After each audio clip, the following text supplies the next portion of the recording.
Une qualification, c'est très bien, mais ce n'est pas la victoire d'une Coupe du Monde. On ne peut pas le comparer, ce n'est qu'une première étape. En revanche, ça donne le petit signal positif pour regagner cette confiance qui était un peu partie ces derniers temps. Dans les jours à venir, on va certainement observer un retour ou un regain de sympathie de cette équipe de France, peut-être même un moral en hausse pour les Français d'une façon générale, et probablement un gain d'opinion positive pour nos gouvernants. En 98, la victoire de la France à la Coupe du Monde avait permis au président Chirac de gagner vraiment une dizaine de points de sympathie.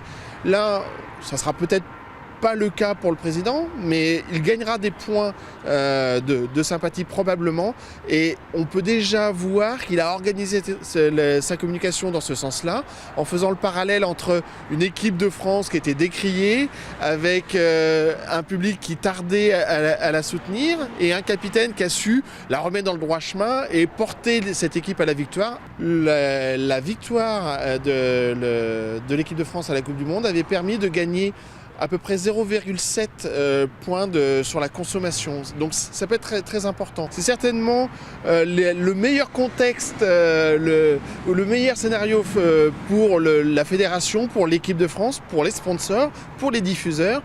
Cette dramaturgie extrême.